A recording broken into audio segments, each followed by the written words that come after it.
Chapter 10. The Fear Phantom. From a lofty perch, Tarzan viewed the village of thatched huts across the intervening plantation. He saw that at one point the forest touched the village, and to this spot he made his way, lured by a fever of curiosity to behold animals of his own kind, and to learn more of their ways and view the strange lairs in which they lived. His savage life among the fierce wild brutes of the jungle left no opening for any thought that these could be aught else than enemies. Similarity of form led him into no erroneous conception of the welcome that would be accorded him should he be discovered by these, the first of his own kind he had ever seen. Tarzan of the Apes was no sentimentalist. He knew nothing of the brotherhood of man. All things outside his own tribe were his deadly enemies, with the few exceptions of which Tantor the elephant was a marked example. And he realized all this without malice or hatred. To kill was the law of the wild world he knew. Few were his primitive pleasures, but the greatest of these was to hunt and kill, and so he accorded to others the right to cherish the same desires as he, even though he himself might be the object of their hunt. His strange life had left him neither morose nor bloodthirsty. That he joyed in killing, and that he killed with a joyous laugh upon his handsome lips, betokened no innate cruelty. He killed for food most often, but being a man, he sometimes killed for pleasure, a thing which no other animal does. For it has remained for man alone among all creatures to kill senselessly and wantonly for their pleasure of inflicting suffering and death. And when he killed in revenge or in self-defense, he did that also without hysteria, for it was a very businesslike proceeding which admitted of no levity. So it was that now, as he cautiously approached the village of Mbonga, he was quite prepared either to kill or be killed should he be discovered.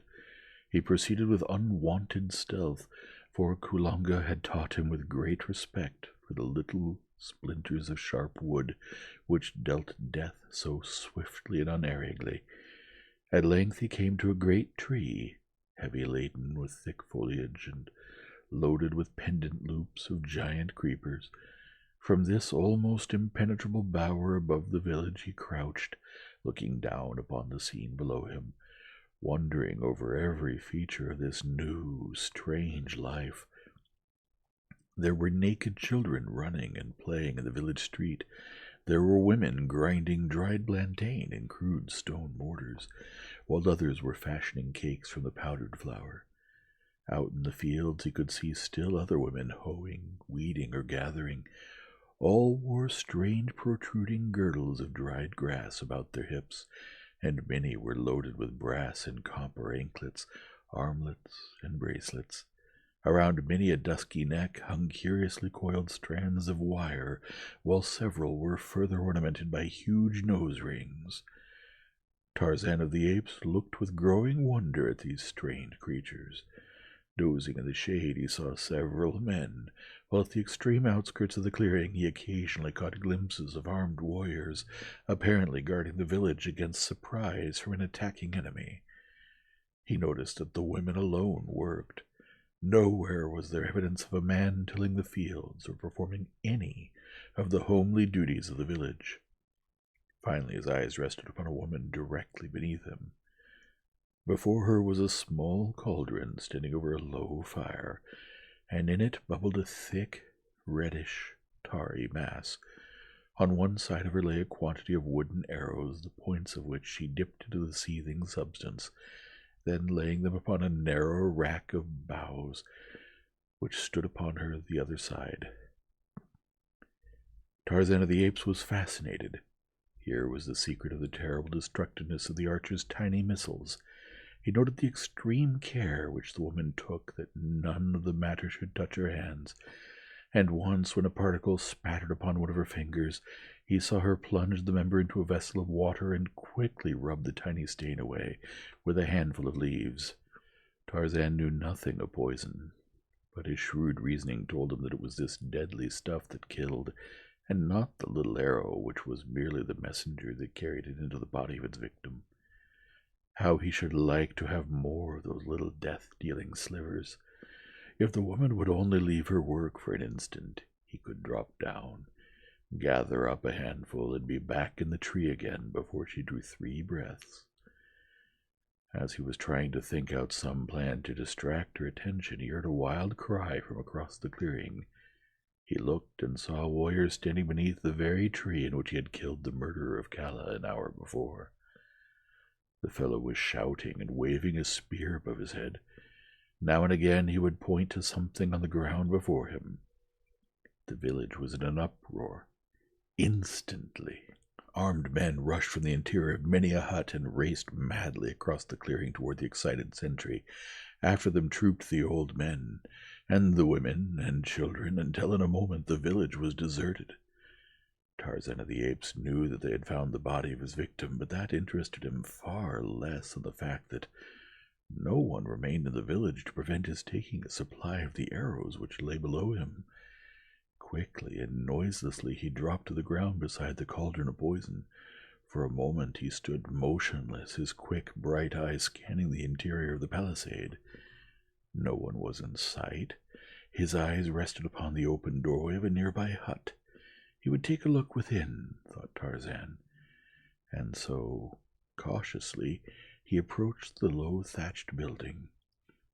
For a moment he stood without, listening intently. There was no sound, and he glided into the semi-darkness of the interior.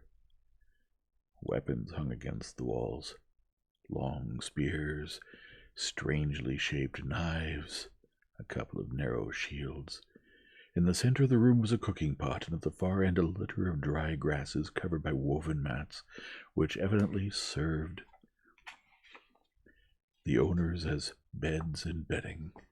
Several human skulls lay upon the floor. Tarzan of the Apes felt of each article, hefted the spears, smelled of them, for he saw largely through his sensitive and highly trained nostrils. He determined to own one of these long-pointed sticks, but he could not take one on this trip because of the arrows he meant to carry. As he took each article from the walls, he placed it in a pile in the center of the room. On top of all, he placed the cooking pot, inverted, and on top of this he laid one of the grinning skulls, upon which he fastened the headdress of the dead Kulonga. Then he stood back, surveyed his work, and grinned. Tarzan of the Apes enjoyed a joke.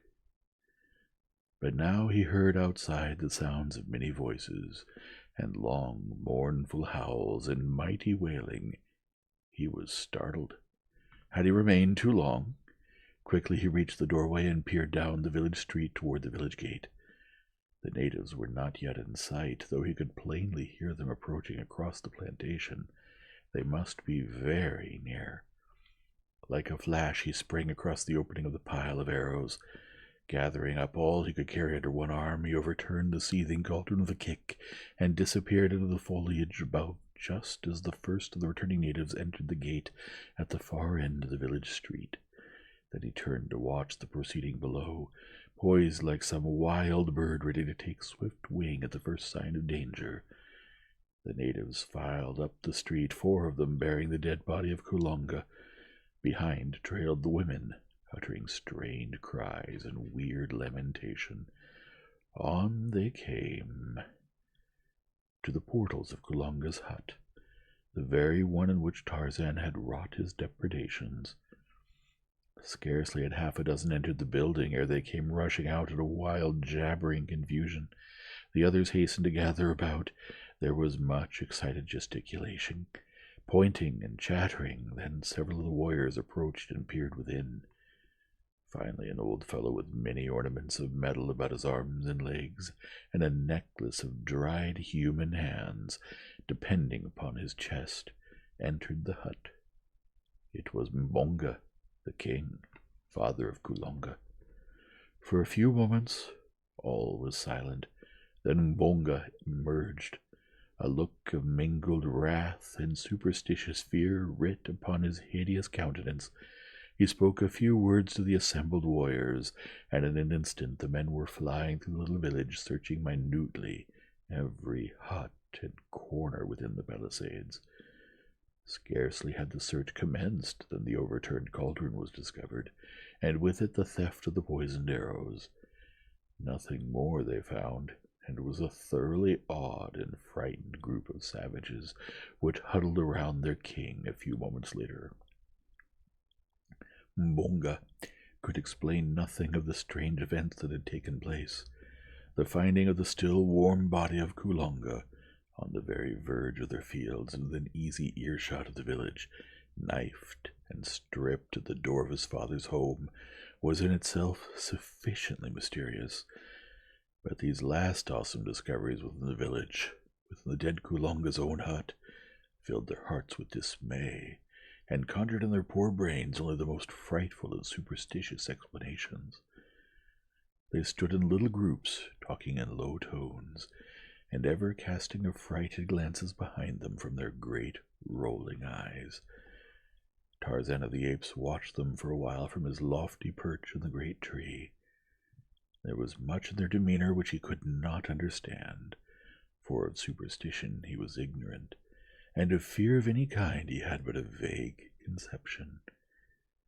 The sun was high in the heavens.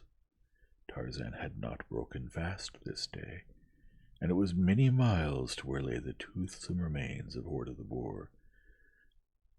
So he turned his back upon the village of Mbonga, and melted away into the leafy fastness of the forest.